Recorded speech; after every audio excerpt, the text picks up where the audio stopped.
Yan na nga ba ang sinasabi ko eh. Dapat talaga, tinodas na ang buong pamilya. Eh di sana wala tayong problema ngayon. Dapat buhay yung Javier na yun. Eh di siguradong magsasalita ang mga Reyes. Gob, kung gusto mo ako nang babalik doon, ako na mismong tatapos ng trabaho. Huwag na, Lester. Di na kailangan. Ang importante ngayon,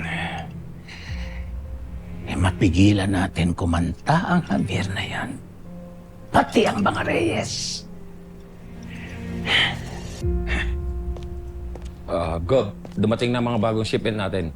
Siguradong lusot na mga epektos.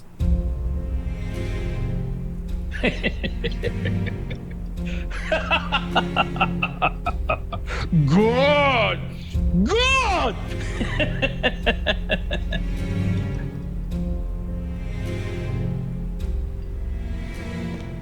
May naisip akong paraan. Kung paano natin pipigilan kumanta ang Javier na yan.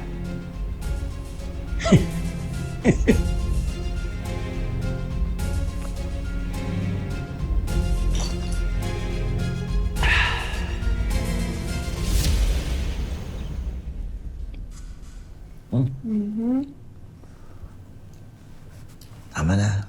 Huling subulo. Last na. Ay po. Thank you. Tay, akin, anak. Andiyan ang mga pulis. May balita na yata sila. Pulis. Mabuti naman. Magandang araw po. May bagong ebidensya kami nakuha. Nandito kami ngayon para tanungin si Mang Javier tungkol dito.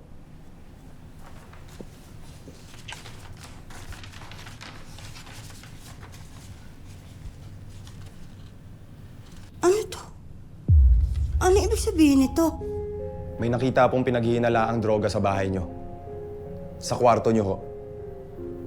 Napadala na rin ho yan sa lab para mates. Sandali. Hindi na akin to eh. Wala akong ganito. Kalokohan ba to? Tatay ko na barel. Biktima siya. Kami, mga biktima. Tapos paghihinalaan nyo kami? Ano to? Habang nag-iimbestiga po kami, may anonymous caller na nag-tip sa amin na kaya daw pinagbabaril ang bahay ninyo kasi kalaban sa pagbebenta ng droga si Mang Javier sa Distrito 6. Kaya bumalik kami sa inyo para mag-check at nakita ko namin yan. Asahan nyo po na magkakaroon kayo ng kaso. Sir, sandali lang naman ho. Sinasabi nga ho ng lolo ko na hindi po sa kanya yung nakita ninyo. Hindi ho po siya ang lolo ko. Yung nakausap ninyo, nagkakamali ho yan. Halata naman hong pinlanta ho ito sa bahay namin. Hindi ho ganyan ang lolo ko. Mang Javier, mas makakatulong po sa inyo, pati na rin sa investigasyon namin, kung magsasabi kayo ng totoo. Sino po ang supplier ninyo? Wala ngang supplier! Dahil hindi tulak ang tatay ko! Kayo yatang adik eh, ha?